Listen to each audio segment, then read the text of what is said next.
Chapter 52. Every day my father was getting more sick. I did all I could to give him hope. Suddenly he sat up and put his sick lips against my ears. "Eliezer, I must tell you where I hid the gold and silver, under the house." And he began talking faster and faster, afraid of running out of time before he could tell me everything.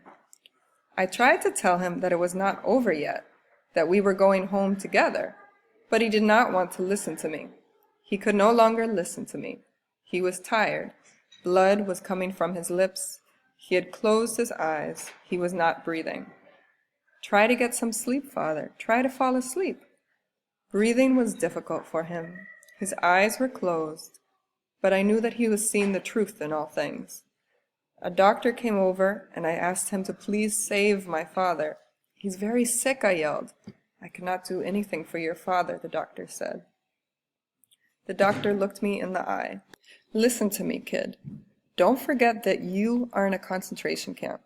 In this place, it is every man for himself. And you cannot think about other people, not even your father. In this place, there is no such thing as father, brother, friend. Each of us lives and dies alone. Let me give you good advice.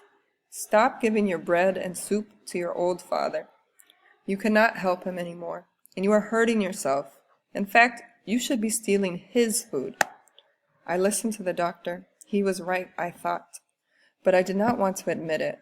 Stop trying to save your old father. You could have 2 pieces of bread, 2 bowls of soup. It was only a small second, but it left me feeling so ashamed. I ran to get some soup and brought it to my father, but he did not want it. All he wanted was water. I did not want to leave my father alone. Suddenly my father was screaming, "My son, water, I'm burning, my insides." "Silence over there," yelled the Nazi soldier. "Eliezer," continued my father, "water."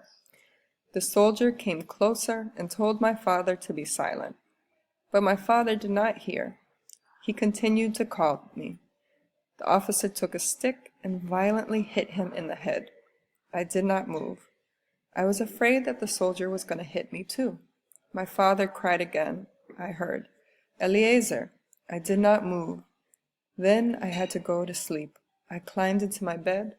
Above, my father, who was still alive. The date was January 28, 1945. Chapter 53. I woke up on the morning of January 29th. On my father's bed, there was another sick person. They must have taken him away taken him to the crematorium. Perhaps he was still breathing. No prayers were said over his tomb, no candle for his memory. His last word had been my name. He had called out to me, and I did not answer. I did not cry, and it hurt me that I could not cry. But I did not have any more tears. Chapter 54. I stayed in the concentration camp until April 11th, 1945. I will not describe my life during that period. Since my father's death, nothing mattered to me anymore. I was moved to the children's section, where there were 600 of us. I spent my days doing nothing, with only one desire: to eat. I no longer thought about my father or my mother. From time to time I dreamed, but only about soup, an extra bowl of soup. Chapter 55.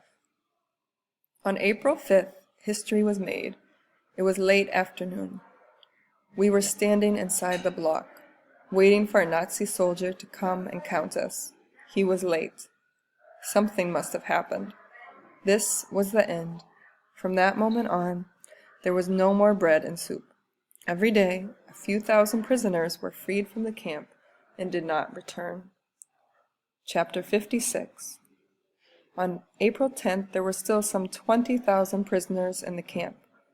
They decided to free us all at once. They were going to blow up the concentration camp. Our hunger was horrible. For almost 6 days, we ate some potato peels and grass.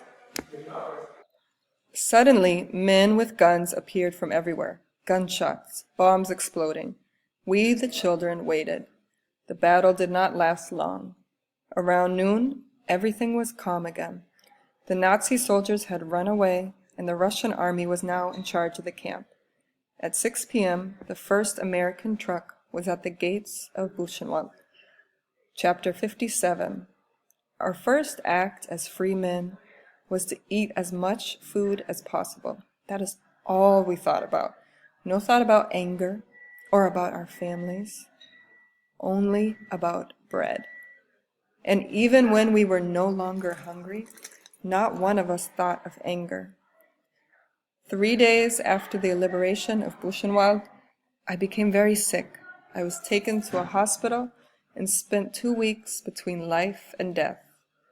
One day, when I was able to get up, I decided to look at myself in the mirror. I had not seen myself for a year. From the mirror, a corpse was looking at me. I have never forgotten the look in his eyes as he looked at me.